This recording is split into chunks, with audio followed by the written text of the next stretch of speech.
And welcome back. Today we have the Converter X1 GTmedia. Yeah, I'm going to give you guys here a good overview of this guy. I have it already plugged in. I got some stuff here, so yeah, I've been playing with this for a little bit. If you guys are brand new to the channel, consider subscribing, and if you're a returning subscriber, welcome back. I always try to get you guys here all the latest and greatest. If you guys want this one, shoot me an email, rohasentertainment@gmail.com, and I'll try to hook you guys up with a pretty good setup here. Cool. Okay, so the first thing is you do get the box. I do like the little house that's lit up here. The ports, you do have a USB, you do have an antenna in, landline HDMI, and then also power. You do get the power cable, of course, HDMI cable, which I am using my Audio Quest, and you do get this pretty good remote. It's not too bad. Feels comfortable. It's a little bit big, but it's not too bad. Battery's not included, so make sure you have two AAAs. And then also this antenna that you'll need for this thing to get over the air. OTA digital channels. So, cool. Let's go ahead and come to the device here. Now, I gotta say, when you first launch it, you're gonna go through some steps. I do have videos on my Rohas Streaming Tech channel that goes in detail. This one's just going to be a basic overview, that way you guys could understand how it works. When you first turn it on, HDTV player is going to automatically launch, and I mean it just automatically just turns on. That's just what it does. It's going to tell you about scanning, and I'll show you guys how that looks like. It's going to say channel scanning, and you could do a full scan, adaptive scan, whatever. But right now it's like downloading some channels here, but I'm not going to be playing the channels. But just so you guys know, that's how it works. Pretty easy. Channels are free. It's over the air, legal. It's got the DRM, all that stuff, so you're good to go. The antenna, just hook it up, put it close to the like to a window, and you should be fine. Okay, so the first thing you want to do once you have this all there set up is you do want to connect it to the internet. There is the Wi-Fi there. Make sure you do that.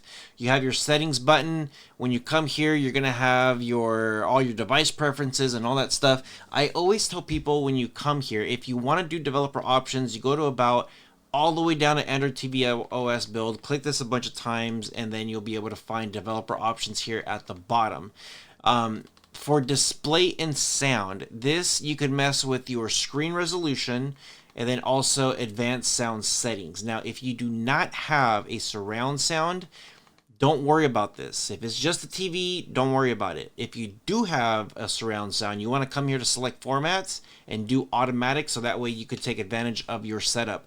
With some speakers like Sonos, you don't have to worry about it because it will automatically put it in surround sound mode because it'll just read the codecs. But if you want to give it that extra power, that's what you'll do.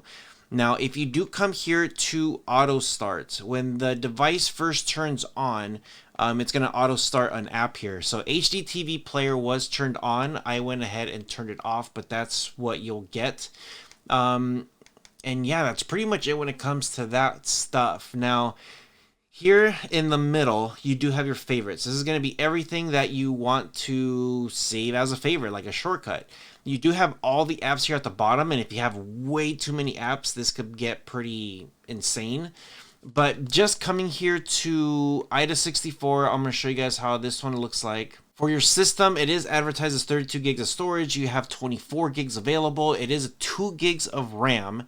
I wish it was 4 just because of the power that this thing could have. It is using an Amlogic chipset. This is running a quad-core ARM Cortex A35. As far as the display goes, it is a 1920 by 1080p, but it does read the 4K stuff. GPU is a Mali G31. You are running Android 11, and the device is not rooted. Now, most importantly, of course, it's going to be codecs.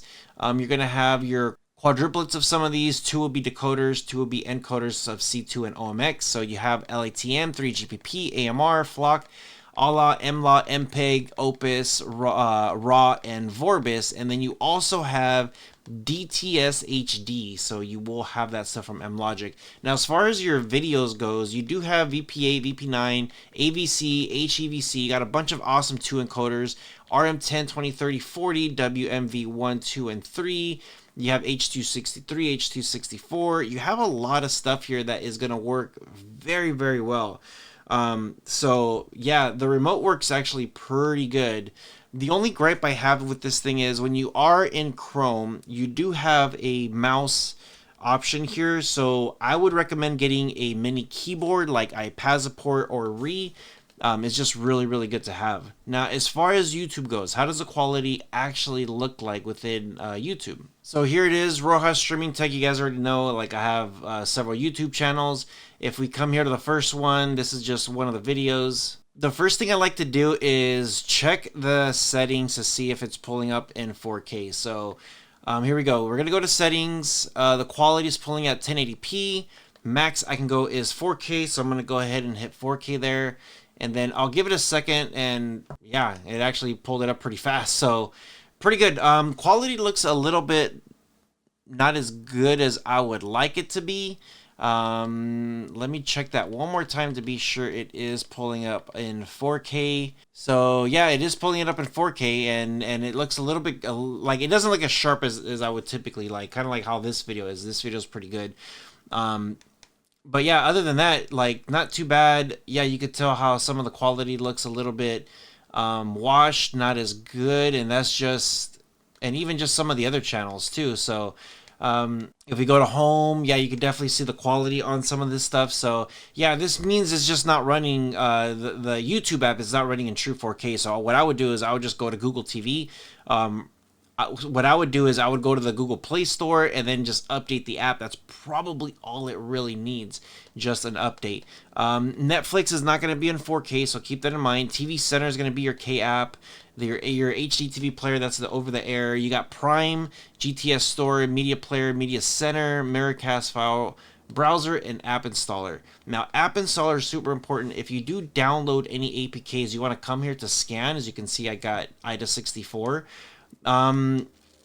Yeah, pretty simple and easy as far as everything goes on this device. This is actually pretty nice how it works. You get all the free channels over the air. You could add whatever apps you want. It's pretty powerful little device. So yeah, let me know what you guys think in the comment section below. Try to get you guys here all the latest and greatest stuff. And yeah, the device works pretty good, pretty decent. So let me know in the comment section below. With all that being said, you guys take care of each other, and I'll see you guys in the next one.